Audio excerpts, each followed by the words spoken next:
It had hair all over its body other than the face itself.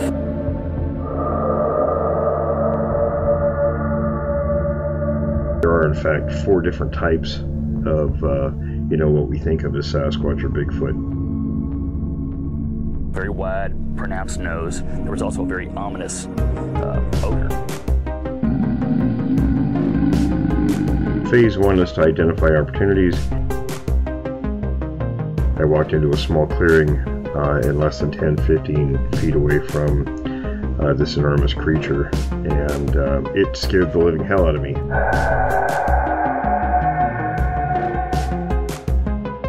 Phase 2 is conducting investigations both of witnesses and locations. The size of the thing, it was 4 or 5 feet across the shoulders.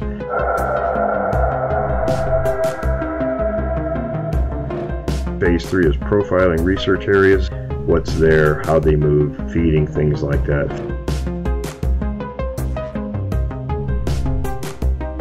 About 8 feet tall, I guessed around 800 pounds. It was massive.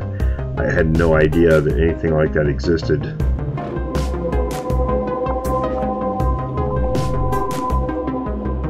Phase 4 is create an intercept plan.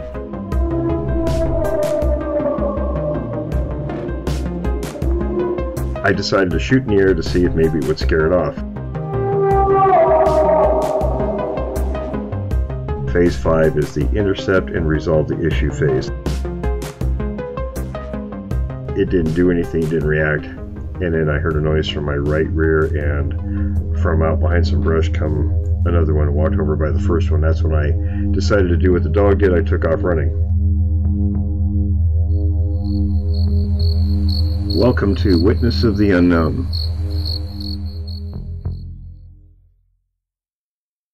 Hi everyone. I'm talking with Don in Maine again. Don, how are you, buddy? Good, Will. How you been? Busy. I just bought a brand new car, so that's keeping me busy. Oh, good. Yeah, that'll keep you busy. Paying for it, right? Oh, yeah, no kidding. Well, that's... Oh, go ahead. No, I was just saying that's good. I'm glad to hear it. Yeah, well, it's been a long time since I had a brand new one, so I figured, well, before I retire, I'm going to treat myself to a new one. Yeah, it's always nice to sit in a nice new car, too, Oh, no doubt. We're doing this ongoing update with you because of the stuff that's been going on around your house. This particular time, we're going to talk about all the audio that you've recorded and all the vocalizations. So I'm going to let you go ahead and take it from here, and then at the end of the recording, I'm just going to attach a number of those audio clips that you sent me onto here so people can hear what you've been recording. Okay, good. All right, so the most common thing I'm hearing, and I'm hearing it multiple times, I actually call them mowls now because I don't know what else to call them. But it's the barred owl call, but these things go off. They go off into this crazy monkey. It sounds just like a monkey out there going, wah, wah. But they do this pretty consistently.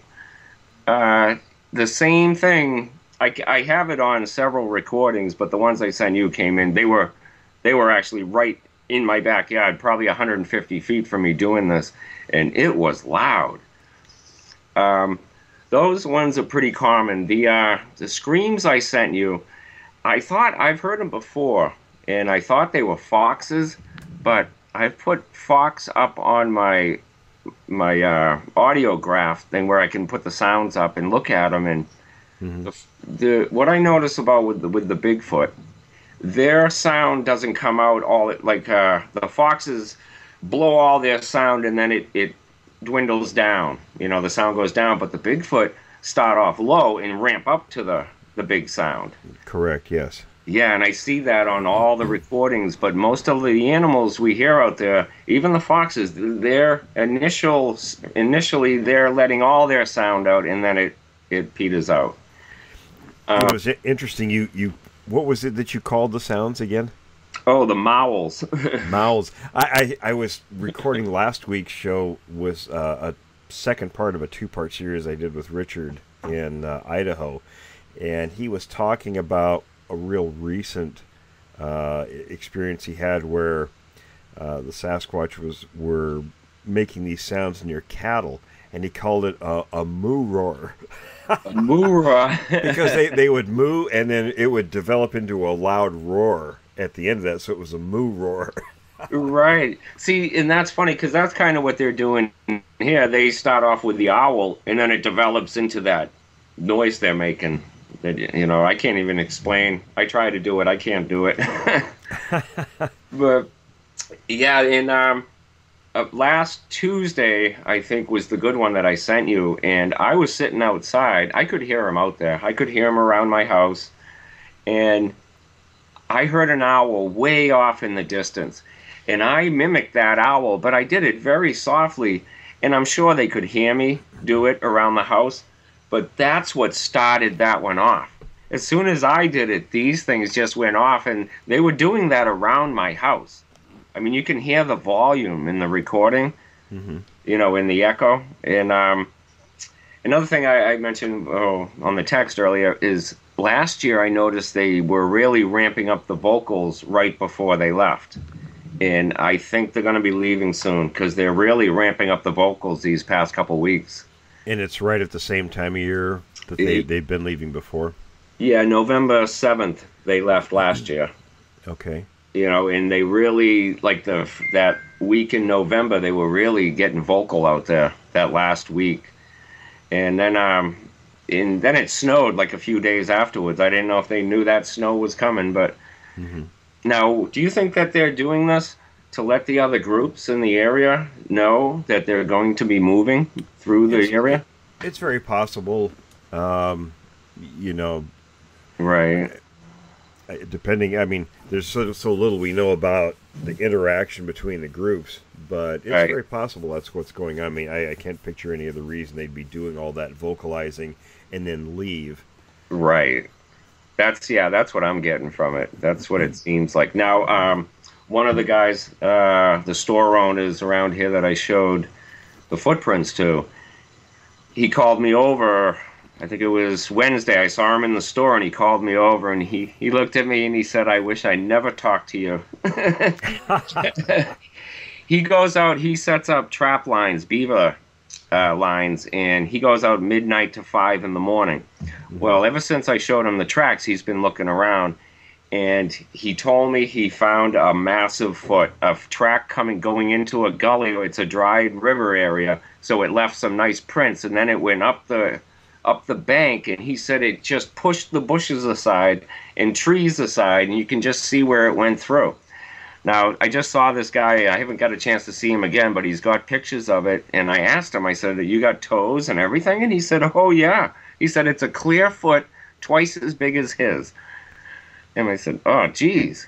And now this is on the other side of the ponds that I'm at one side of the ponds. He's on the other side, about 4 or 5 miles away. I was very curious, you know, about the pictures. I was going to ask you if you took pictures because I'm interested in comparing what he has to what you have. Right. That's exactly what I want to see. When he said how massive it was, it could be a Type 1, you know. Yeah, I recall, you know, I think I told you, Mr. Black, I showed him the pictures of your footprints, and he said right away it was a Type 4. Right. And in the new book that I'm working on right now, I'm going to be, I got a picture from a native in Alaska who got a picture of one while he was hunting, and I showed that to Mr. Black, and he immediately said it was a Type 4. So it's kind of interesting, you know, we have, and I'll send that to you so you can have a look at it. Right. Is it similar? It's actually very different than what you see in the Patterson film. I mean, you can it's kind of the same general build, but the real distinguishing feature, and I didn't know this, you know, Mr. Black hasn't really, I've got to sit down with him, you know, in person for him to really fill me in on all the details of the different types, which he's going to do, and I'm going to put that in another book. Okay. But the Type 4, he said, and in this picture it shows it looks like it's balding, like the top of its head is bald with hair on the sides. Huh. And he said that's a feature that's very similar to humans, of course, but it's only in the Type 4s. That's really interesting, because my buddy that had the sighting here when he was 14, not far from where I am now, he said it looked like an old man, an old Neanderthal caveman, and he said he was balding. Exactly, and that's what that's what he called it. Mr. Black said they're mistaken for kind of a Neanderthal look. And right. They have facial wrinkles and things like that, where the other three types don't have that so much. And another thing is, if you've ever seen, I'm sure you have, but like a wax figure of a Neanderthal, they have very beady small eyes. Right. And that's what I saw. That's another thing I was going to bring up to you and ask you if you knew it was a Type 4 characteristic, is the size of the eyeball that I saw inside the socket. I have never seen a drawing or anything come close to it. The eyeball I saw was very small inside that socket. I'll have to ask him, but in the photograph that I mentioned, there is eye shine on it, Okay. and it doesn't look as large as. Now I've seen eye shine with Sasquatches at night, and it usually looks pretty good size. Right. What's in this picture doesn't look as large as what I've seen. Okay, because that would help to further the image of the Neanderthal in their eyes. Those beady eyes. I think that's because I've talked to my buddy a few times. Eventually, he's going to call you, but he said the same thing. It had those very small eyes, and he always points to the same picture that I show him, and it's a wax figure of a Neanderthal man. I need to put you in touch with my artist. I've got an artist working on. He's a super good artist, and he's working on all the four types, the individual types. Okay. So I'm having him work with, and he doesn't really do phones. What he does, he likes to text or email. So you can exchange back and forth information with him that way. But yeah, because you remember that day that I saw the eyes. I drew them that day, and I still have that picture, and I still look at it, and I still remember that those eyes were very small compared to the socket. Right. In every other picture I've seen that there's many Bigfoot artists there that do a good job, but I've never seen one with small eyes in the socket. They all have an eye they all have an eye that looks half the size of the socket. This was tiny. This was very tiny inside the socket. So, yeah, I'd like to talk to him about that. I'd like to get a picture of that drawn. That'd be cool. Yeah, absolutely. Absolutely. Well, tell me about the recordings now, the different ones. Okay. And what distinguishes them from, aside from the volume. Now, you've checked on the digital graph. Yeah. The differences in volume and things like that with each recording, correct? Correct. Okay, so tell me about the different recordings. Okay. Well, most of the ones I did send you were close. There was a couple in the distance I sent you. I get a lot of... Oh, yeah. Okay, now I noticed recording last year, I was getting mostly clicks, pops, and I remember asking you if you really had heard much of that, and you said something about mostly hearing high-pitched whistles. Mostly, yes. Okay, well, I have that high-pitched whistle now. I didn't have it last year. It was mostly pops and clicks last year. Okay. And it's changed this year. It's a lot of high-pitched whistles this year. In fact, that's what they first do when they move into my yard. They all give little high-pitched whistles, and for their location. The loons, they were in my yard. Two of them were in my backyard, and one of them, off in the distance, started making the sound of a loon. And it's not a loon. I live the pond is about a mile away where the loons are. And loons don't come out of water. If they do, they don't go far. They can't walk on land that good. So in my backyard, these two Bigfoot started going off, and they were going back and forth to each other, making this loon sound. And there was still the one way up on the hill doing the long, eerie loon sound, while the ones down behind my house were doing the wah, wah, wah, wah, wah, that part of the loon sound. But they were going back and forth. One would do it, the next would do it. And then one of them, you can actually hear him leaving my yard, still doing it. And one stayed in my yard, and the other one left and took off. And that has happened, half dozen times in the past month. And they're all pretty close to my house, Will. It's crazy because I go to talk to my neighbors the next day, and nobody ever hears anything. And these are loud. Those owl calls he was doing were loud. Let me ask you, is this typically in daytime or nighttime? All between 12 and like 2:30 at night. A.M. Yeah. Now, a lot of these birds aren't out and active during those hours, correct? Correct. Yeah, there's the only thing you'll hear at night for squeaking or whistles would be mice. We have sugar gliders here, the little flying squirrels, and they give a very, very chirpy, very high-pitched chirpy sound because I've been outside before and I've bothered them before, and they come down out of the tree chirping at me. I know what they sound like. But these high-pitched whistles, some of them go on. I have some of them recorded for 10 minutes, just going off and off. And I can see, when you listen to the recordings, you can hear the one that's in my yard or two that stay in my yard all the time. You can hear them clicking back and forth. And then they do this other sound, Will, I don't know what it is. It sounds like crunching. But you'll hear the same exact crunch. And it doesn't just crunch, it goes crunch, crunch, crunch, crunch. Crunch, crunch, crunch, crunch. That's interesting. It's very weird. I don't know exactly how they're doing it. Now, I've gone outside, and I try to initiate them, get things going. And I usually do a hoo-hoo. Since they do, I've got a hoo-hooed again at.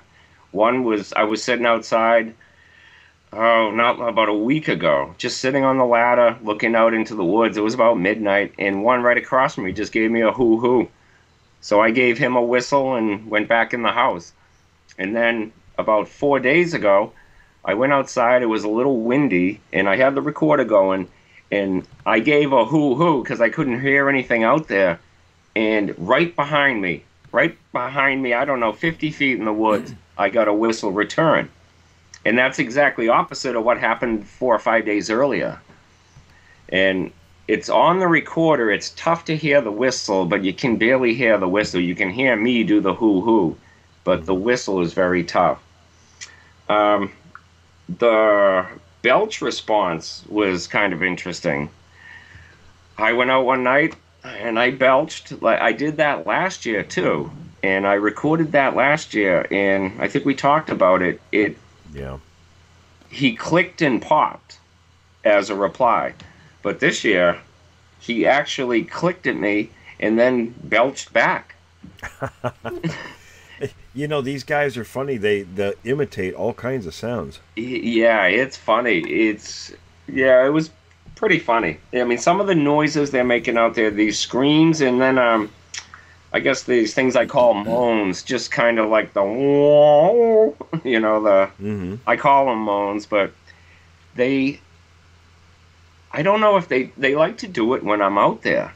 They hear me go outside, and then I hear them up in the woods. Sometimes I hear them in the house, and I'll go outside and listen to them.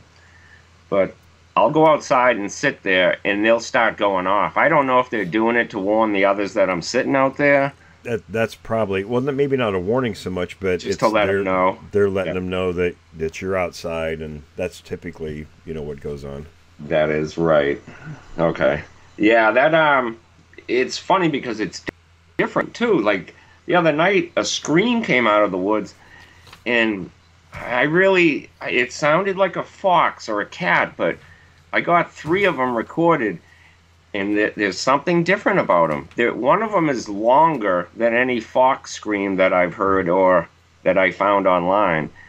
It just had a little bit more lung power than a fox. And it's just, they go through all the sounds. I'm getting so many different sounds. I'm getting the clicks. I'm getting some sounds that I can't even explain. And then I think I sent you that one that sounds like a Jurassic. It sounds like a T-Rex scream, and then you can hear almost like bongo playing. And I think he's doing it with his mouth. I don't know what he's doing it with. It almost sounds like he's playing bongos out there. Don't, don't, don't, don't, don't, don't, don't, don't. I don't know what he's doing. That's but strange, yeah. Yeah, did you listen to that one? That it's kind of sounds like I call it the Jurassic one or something. I think I labeled it. Right. But it's tough to hear.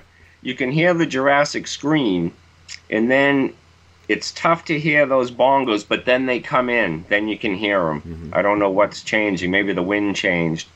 But they were off in the distance a little bit. Or it could be the direction he's facing. Maybe he's moving his head when he's doing it. Yes, and I've noticed that on the recordings too. Some of those owl calls will sound like they're in the distance, and then all of a sudden he's like right there. It's like he turns around. And that could very well be depending on if they're signaling which direction they're facing and how the sound carries. Okay, yeah.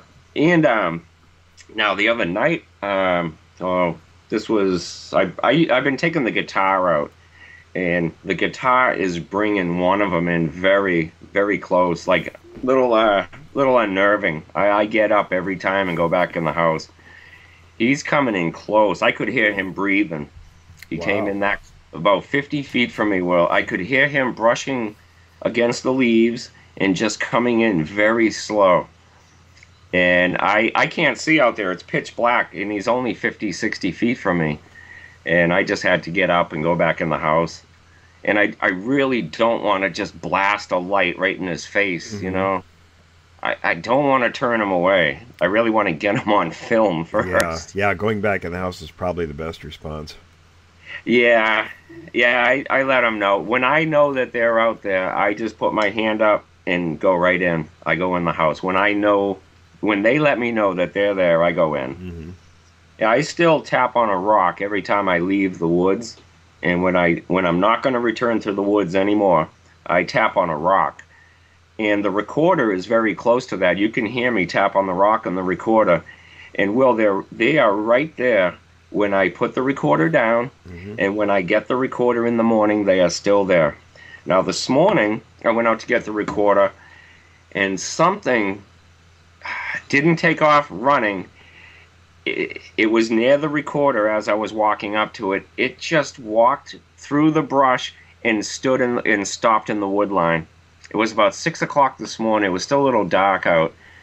But when I went up to get the recorder, I heard something just walk over to the wood line and just stop right there. So I get home and I download the recorder, and something was right there. They're there from the time I put the recorder to the time I pick it up. Yeah, they've got a sentry keeping an eye on you. Yeah, so they have to be fairly close. I mean, they can move through the woods without anyone seeing them. You know, I was thinking about that. I've been foraging for mushrooms up there for over 10 years. Every single year, I spend lots of hours in the woods looking for mushrooms, and I've never run across anybody, ever. You know, so nobody goes out there. So they could travel during the day pretty safely out there. Sure. You know, for the most part, anyway. Yeah. But let me see. What else did I have for recording? I had something called the Coyotes. I hear coyotes up back all the time, but this one recording, there's sounds in it that just it does not sound coyote. Mm-hmm. Everything about it was different than the normal coyotes I hear up there. And I don't know, it could be coyotes and the squatch together. I don't know. It just did not sound normal when I hear it. And that's the thing too, is I hear foxes, I hear fishes, I hear all the animals up here. Mm-hmm. But when these things do it, they do it behind my house, and you just know something's different about it, you know? Well, and it's not an exact replica. Right. That's the big thing. It's so loud, and it almost sounds like a person out there doing it. And it's off a little bit. It's not what the animal sound is exact. Right. Yeah. One of the I think I sent you one called More Mowls. Mm-hmm. And when they're doing owls in that one, it almost sounds like a person. It just, they're not putting too much effort into it. But then they go off doing their monkey thing again. Yeah. But yes, and that's another thing too, is like not one, none of them are the same. They're all different. Mm-hmm. You know, they don't do when they go off doing these sounds, they don't do the same one. They're very similar, but none of them are the same. Mm-hmm. Okay, now let me see, what other ones do I have? I have the high-pitched whistle, but unfortunately my phone does not record that high-pitched whistle, because I'm recording onto my phone from my computer. And the phone does not record that high-pitched whistle that well. Yeah. So hopefully I can send that to you just in an email and not through the phone. Okay, sure. I've got the clicking. The clicking and popping, I don't know. It seems like a language, Will. It really does. It just goes on. I have some recordings of that clicking and popping going on for 3 hours, 4 hours. I've got so many hours of that stuff. It really like should go, gone through. It kind of reminds me of, and I don't remember the tribe in Africa, but I saw something years ago about a particular group of people in Africa that incorporate a lot of clicking and popping sounds in their speech, and right. Those are actually part of the language. Right, and that's what I think it is, because you don't hear it all night. Some nights that's all you hear is clicking and popping, but every single night you can hear pops, clicks, but like you said, it's worked in to this crunching and sneezing. I hear a lot of sneezing. Almost sometimes you think you're hearing too much sneezing, that they're using the sneezing, or it sounds like a sneeze. But that's what it sounds like, unless they get into a dusty area or something. But some nights that he just sneezes for a couple hours.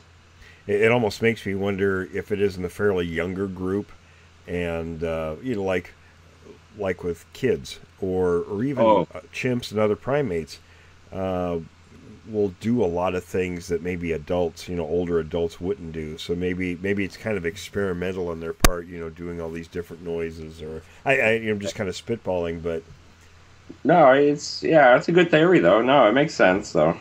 In the hoo, I've gotten that on recordings too. It's like that hoo is just for me. They do it just for me. That day they did it in the window. They made sure I heard it, but Billy couldn't hear it. He was downstairs, I was upstairs, and I heard it right through the window, but Billy never heard it. And then I was outside, I don't know, it was probably less than a week ago, and I got hoo-hooed right at. I couldn't believe it. So I hoo-hooed him back, and then I whistled. Yeah, that's right. And then when I hoo-hooed, I got a whistle back. It's... I don't know. It's that one. It's the one that's always there, which is probably the juvenile. Yeah, probably the sentry. Okay, so the juvenile could be the sentry, right? Exactly, yes. Okay. Yeah, because that's what it sounds like. Those screams, the juvenile's always there, or someone is always there, but then around 2 o'clock, you can hear the other ones come on in, and they join in. And then it sounds like there's just one or two there, until the sun comes up, even after the sun comes up. Yeah, they probably come in, check on the sentries, and then they're off hunting, and probably leave the sentries there. Right, yeah, and they leave them there. But it's every single night, Will, since July 4th. Every single night they're there. Now, when they leave, how long are they typically gone before they come back? For the winter, you're saying? Is that pretty much it? They come back in the summer? Yeah, they come back right. This year I noticed them in the middle of June, or towards the end of June is when I first noticed them back. And it kind of makes sense because that's really when the leaves are full. Sure. Yeah, once that cover, it seems like once they start losing cover in the leaves is when they start to move on. But yeah, that's when they came back. So they're gone from like November to June. I don't think they go too far because I did hear them last winter from across the street from my house doing that sheep sound. You know, there is another recording there I sent you. It's called "Trying to Get My Attention." That was last year on the last day, the last night they were there, which was I think November 7th. He yelled at my house for like I think it was 12 minutes, but I shortened it up a little bit on that recording. But at the end of that recording, when he's yelling at the house, you can hear what sounds like a sheep sound. It goes ah. And that was him making that sound. And I heard that exact same sound last April, February, March, somewhere right before Jeremiah came up. Yeah. I was checking my mail, and in the woods across the street from me. So they do come around. I don't think they go too far, because they really don't have to go far to be hidden. You know, there's lots and lots of woods here. Right. Trying to think what other one I sent you. So one thing I did notice is an evolution of the sounds, or because they were definitely just pops and clicks last year when I was a threat to them. It was pops, clicks, whistles, rattling of trees. You know, that sound that it sounded like he was rattling a stick, but posturing. Right. Yeah, and they were charging into position, crashing through trees and getting to their positions and all that. And that all stopped. And once that stopped, everything's been very subtle there. Except for these past few weeks when he's screamed, they're making these sounds behind my house. And for the past few weeks, since the acorns have been falling, I have been finding a pile of acorn caps up the road from my house near the recorder and down my driveway near where I found the prints. I find a pile of acorn caps with 2 full acorns. The same exact thing. Like 5 or 6 caps, 2 full acorns down in the front yard. 2 nights later, I find it up the road on a rock. A few nights after that, I find it back down in the front of the driveway. And just last Wednesday, I found more up the road on the same rock. There's no oak trees. There is one oak tree in the front yard, but it's not the producer of the acorns. Right, so they're carried in from somewhere else. Absolutely, they're carrying them in. It's weird. Now, they have seen me out there collecting acorns. In fact, I was up metal detecting one day, and I could hear them popping in the woods around me. So where I was metal detecting, it was loaded with acorns. So I was collecting acorns while I was metal detecting, and over near that tree structure, that little TP structure with the bowed sapling, I left the pile of acorns right there for them. So I collected them while I was metal detecting for a few hours. Then I went over and dumped out my pouch and left them all in a pile. That was, I don't know, maybe 3 weeks ago to a month ago. And then the past 2 weeks, about 2 weeks ago, I noticed the first bunch of acorn caps. And it's definitely put there. It's weird. Like, it's not a squirrel doing this. That's another thing, that all the caps, none of them were broken. Oh wow. They were all popped off. Yeah, and I got pictures of all that. Oh, great. Very good. It's as soon as the first one I saw, I didn't think much of, and then when I saw the second one on the other end, there's one on one side of my house, because I have a road that goes straight into the woods, and 200 feet up the road is my house. So there's 200 feet of driveway between my house and the road, and that's where the prints were, and that's the first place I found the acorn shells, or the caps. I'm going to have to come and visit you sometime when they're actually in there, maybe next summer. Yeah, definitely, like next fall, like September, August, yeah. Yeah, definitely. Yeah, it's, I've had people come up here and nobody wants to go up in the woods with me. Well, I'll go up with you. Yeah, I should say spend the night up in the woods with me, but, sure. Yeah, I had a woman, Catherine Woodman, she's in the group. She brought a couple of her friends over last Wednesday, and I took them up there, and they were impressed. I was showing them all the bent trees and all the bowed over trees. I showed them my cast, I was showing everything I had going on there. I didn't realize she only lived a couple towns away. Oh. But it was a nice visit. Yeah, they came up, and I think we heard some knocks too as we're heading out of there, because I let them know that we were up there. I gave a couple hoo-hoos as we were going up.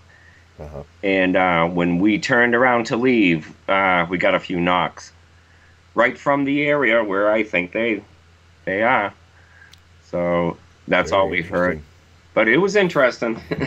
But let me see. Trying to think what other recording I sent you. I sent the loons, trying to get the Jurassic one, the owls, the clicking, the whistle, coyotes, moans. And then there's one, I think it says, I don't know, IDK. Yeah, I don't know what that is. It's a weird sound. I hear a lot of strange sounds up there that I just don't know what they are. But the ones that I know are these guys.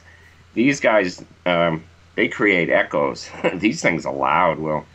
Right, and folks, that's another thing. Again, remember, some of the sounds, I mean, you think, oh, well, that's just a bird, or it's this, or it's that.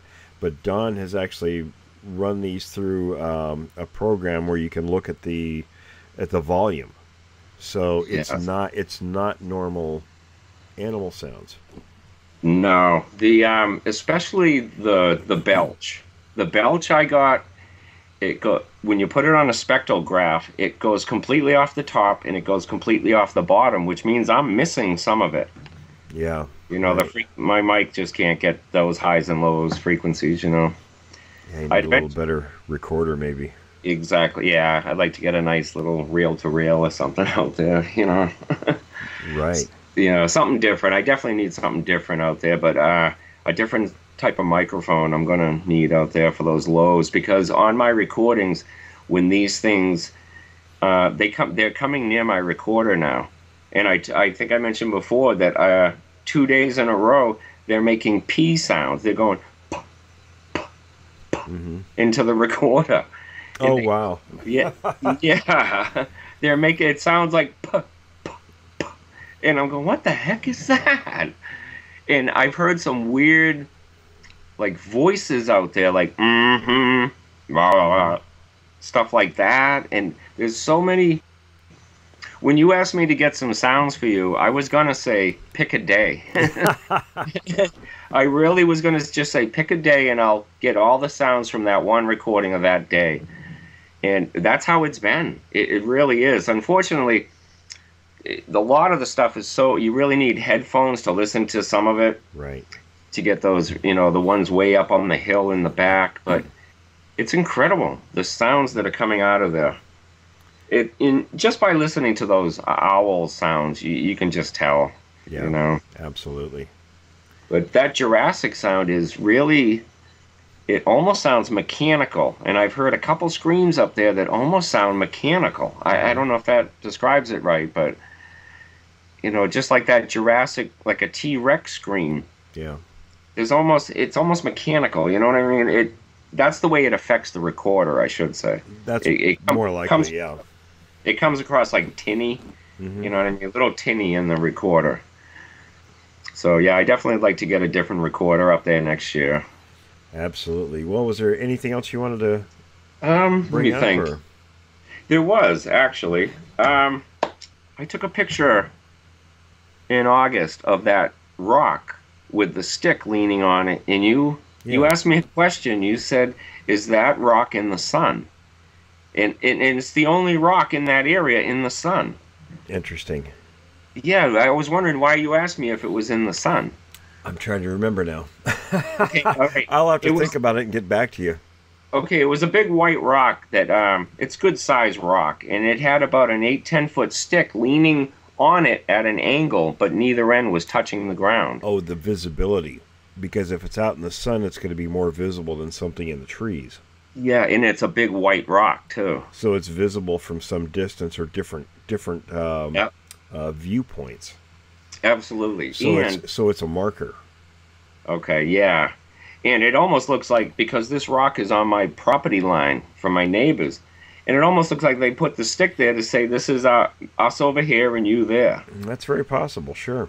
You know, it almost seems like that, but it was funny when you said, "Is it in the sun?" And I'm going, "Yeah, it is in the sun." How'd you know Yeah, that? I know things. Yeah, I'm discovering that. Yes, I know a lot of things. I'm finding that out. Oh yeah, another thing. Last year, on Blab, I used to, before I joined the group, I was always asking you about ground pounding, but I was never able to explain it because by the time I could get a response up, 15 questions had already gone by. Right. This is what used to happen, and you know what? It has not happened this year. So whenever I would go up in the backyard, now the ground around here is a lot of ledge, or up at my house is a lot of ledge and a lot of clay. So when a truck goes about a mile away and hits a bump in the road, I can feel it. But you can also hear the truck. Right. You know what I mean? You know where where that thump came from. Yeah, the sound goes through the material. Right. And you can tell a truck from, the vibration of a plane going by. I mean, I know what it feels like when a deer runs. When a dog runs, you can feel it in the ground. Last year, I noticed pounding in the ground, and it was not a truck, it was not a vehicle, and this was up in my backyard, and it was going boom, boom, boom, just 3 booms, and I'd feel it in the ground, and it was happening often when I'd go up into those areas, and then once I found them, and they followed me home, I don't remember it happening after that. And I remember asking you before, and then it hasn't happened since. So I just didn't bring it up. I just happened to see some of my old notes, and I saw the ground pounding, and I said, geez, I haven't felt that this year. You know what it makes me think of, and there's a couple examples. When you look at how chimps do things, they will thump on the ground with the backs of their hands, almost like a drum roll. Now, right. Translating that to the Sasquatch, TW actually knows, from referring back to the film The Legend of Boggy Creek, the one made in 1970. And remember, and for anybody who's seen that, if you'll remember the group of people that were in the house one night and the thing reached through the window, the men went outside, and one of the guys was mauled by the Sasquatch. Well, he knows that guy personally. And it actually, what was shown in the film was different than what actually happened. He said this thing grabbed him and threw him on the ground, and then it proceeded to pummel him like a chimp with the backs of its hands. Oh, yeah. So, knowing that Sasquatches do this kind of behavior, I wonder if maybe either in play or, maybe an older individual doing, maybe kind of disciplining a younger one, or maybe on the ground as some kind of a signal. Maybe they were doing that with the backs of their hands, and that's what you heard. Okay, because I was getting the impression that it might have been a way of letting the other Squatch know that I was up there. It's possible if they were close together, close enough to be able to. Yeah, because this area is not big. They could easily all be spread out in this area, and they would all feel it. I was feeling it, and I couldn't hear the pounding or figure out where it was coming from. But I was definitely feeling boom, boom, boom. It was always the same. Boom, boom, boom. Yeah, that's definitely a communication. And that's something to remember, folks. It's, like if you look at chimps, and I use chimps a lot because we get a lot of different things from chimps. And some of that's very similar to what these guys do, which we should expect because they're a primate species, so we can compare them to other primate behaviors. All these vocals and in the physical sounds, like on the soil, things like that, are all... Number one, they're group specific. In other words, they might make similar vocals, but the meanings are going to be different from group to group because the individuals in that group understand what those noises, mean, what they represent. Right. So all of that's communication. Yes, and now that you mention that, I have seen shows with chimps using their feet and pounding roots on trees or against trees with their feet. Exactly. There was one that I've referred to in the past, these non-verbal cues, where when they were going to go hunt, and they were hunting other monkeys, and there was a group of these chimps. I don't remember. I think up to 20 individuals. And they were kind of clustered together, and the leader of the group kind of hopped down on his hands and slapped his feet against the tree, and that was the signal. And everybody, all the rest of them, fell into line. That was the signal to start the hunt. And then all the members had their place. They had their job. It was really interesting to see that they already knew what to do. All they had to do was slap his feet on the tree, and that was the signal. Right. Yeah. Huh, I wonder if that's just bred into them instinct, or they learn that. Well, they must learn it. I would think, and then the hierarchy in groups, and these guys, the Sasquatch is the same way. They have hierarchy in the group, and in between groups, there's a hierarchy. In other words, one group is going to be more dominant than another. Right. So all of those communications are going to be, I'm sure, to an extent, learned. Right. Yeah, because I don't know what that. I mean, I used to feel it last year, and I haven't felt it once this year at all. And I thought that was pretty strange. I mean, of course, we're conjecturing, but right. You have to go somewhere with what you have. Yeah, and with what's going on up there. And you got to remember the demeanor changed once I saw them. Absolutely. And then for the next 3 months, I felt like I was being tested. And then... And you probably were. I think I was. And because that slowly went away, the constant... not aggression, but they let me know that they were there and they were watching me heavy, Right, and it almost like they didn't want you to intrude beyond a certain point. Yeah, they didn't want me in the woods. Yeah, there you go. Yeah, they didn't like me out there at all, but then it just seemed to change over time. It just seemed to change. I mean, I'm still sure I'm a threat to them, and I still do not trust them, but... Right. Things are a little different. Like that one, when I was playing the guitar, that one got a little freaky. He was close.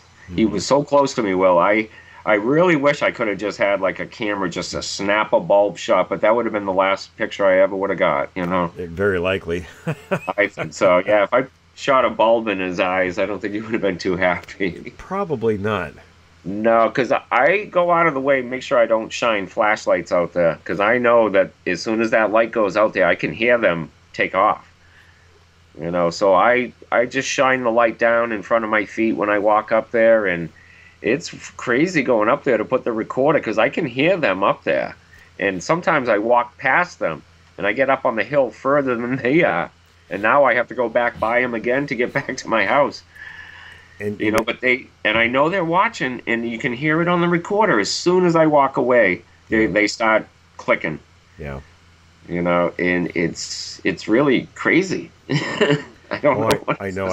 Investigations I've done, especially in Southwest Washington, we were able to go out nightly, and I've talked about this before many times, and hear the same kinds of things. A lot of different vocals, different noises. We'd hear them running. All kinds of things. And the same thing. We didn't shine lights out. We stayed in the confines of the mowed yard. We didn't go into the pastures at night. They would leave in the daytime, so we were able to go out and look and see what they had done at night. But we stayed out of the areas at night. We sort of respected that boundary. Right.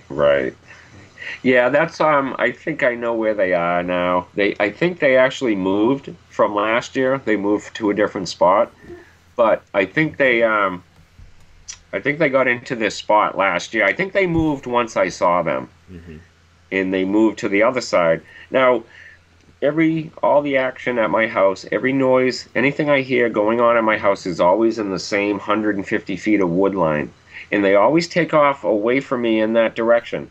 But do you think it's possible that they're taking off and then looping around and going completely around my house to the other side? Oh, absolutely.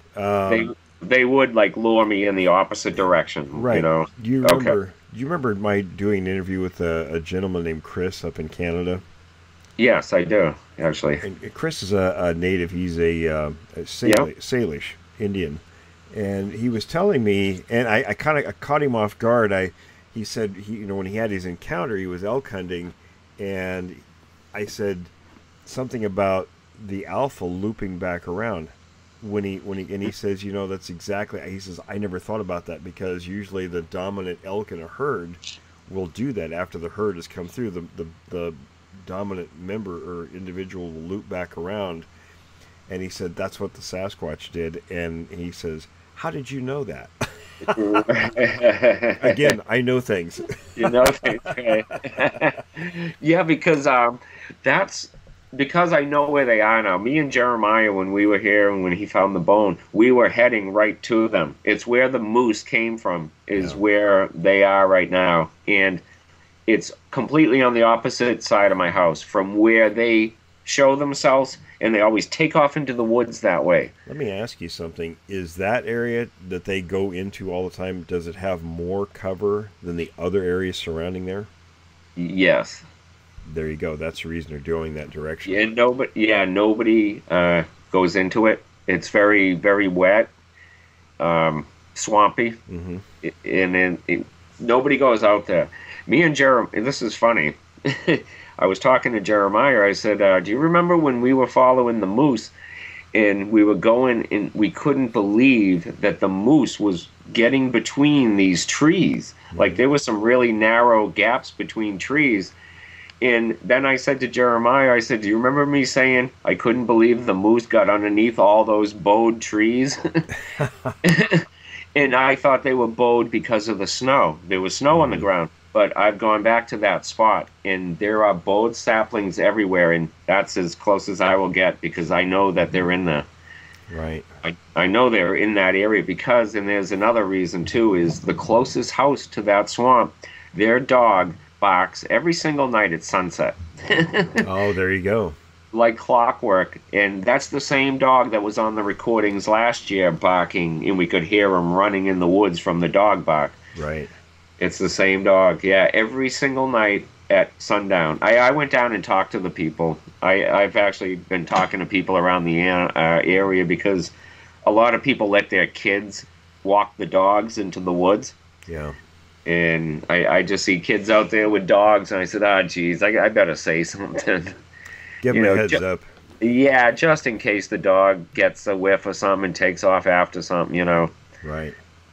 So yeah, I've let a few people around the area know, and I really can't believe that nobody hears any of these sounds. I mean, I guess everybody's sleeping around. I think I'm the only one awake. There's a lot of elderly folk around where I live. Well, a lot of people might just ignore it, thinking that's normal background noise, and it just doesn't register to them. Yes, because most people would think it was an owl. That's Absolutely. just an owl. Yeah. Right. And then, okay, there was one other thing I was just going to ask you. About those footprints. Yes.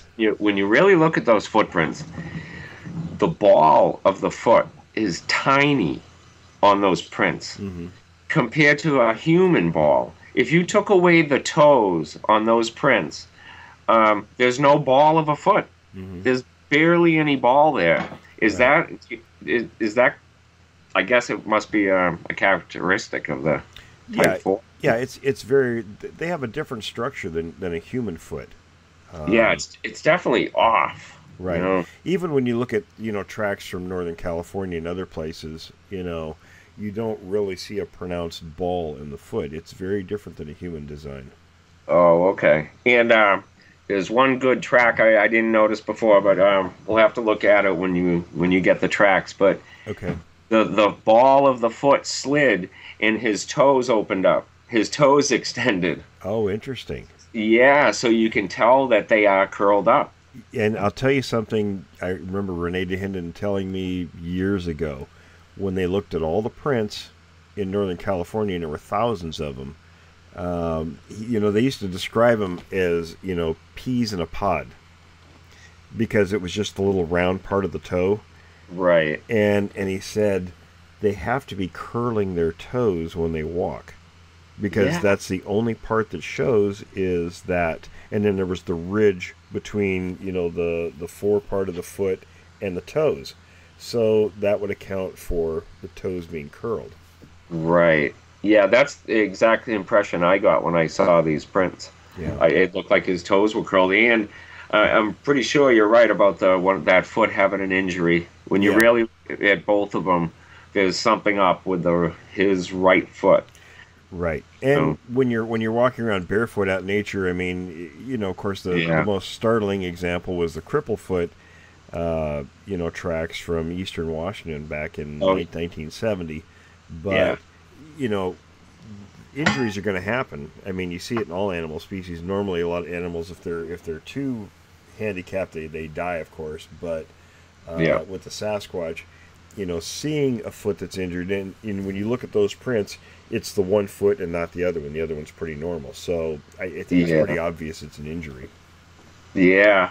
It's just, I can understand why some people looked at those prints and might think they were human. But if you really look at them, you can tell they're not. One of those prints is a perfect heel print and then the ball print, but with nothing in between. Exactly. It didn't leave anything in between. And they both sunk into the sand. Right. And then another one of those prints, just the heel hit, and then when the ball took off, the ball slid backwards. So the print is shorter than the other ones, Exactly. Yeah, there's some really cool prints there. But let me think if there's anything else. And the recordings, like I said, I think they're ramping it up. I think they're going to be leaving soon because I did notice last year they did ramp it up the past 2 weeks with the vocals. And it seemed to be closer to my house. I don't know if that is a coincidence, but you can hear them doing vocals most of the summer. Yeah. But these last 2 weeks, they come close to my house, and they get loud, and then they're gone. But that's what they did last year, and it seems to be what they're doing this year, too. It's their pattern, yeah. Okay. Yeah, I wonder if they are, like, notifying the other groups out there that we will be leaving soon. That's a distinct possibility. There's some things I'm going to run by our good friend Mr. Black and see what he has to say. That'll be one of the questions I'm going to ask him. In fact, I'll send him this recording and then see what he has to say about it. Okay. Oh, good. Yeah, I know those are pretty crazy sounds. I laugh when I'm out there. Well, I am just laughing at these things because it's just so amazing that it's going on right here. Yeah. And I guess it still hasn't sunken in yet. No, it's one of those things that never does. It never, right. We're out of time, Don. Okay, well. Now, everyone, we're gonna keep tabs on Don and what's happening there.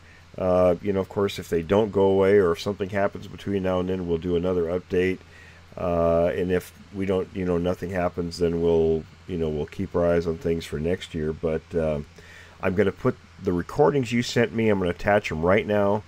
As when we finish, folks. So stay on here. You're going to hear these recordings that Don was talking about.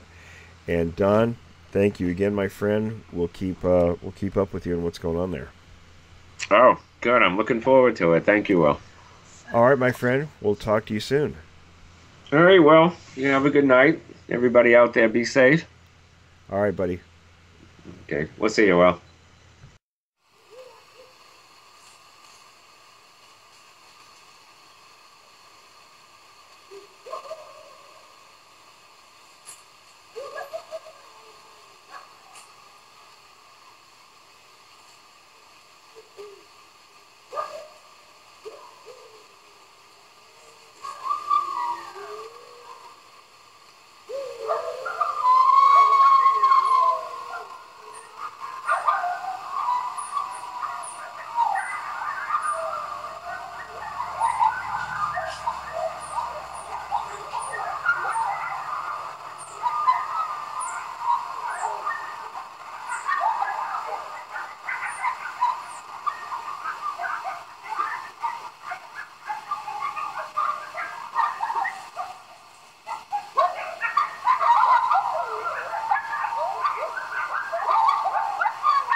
Thanks everyone for joining me this week.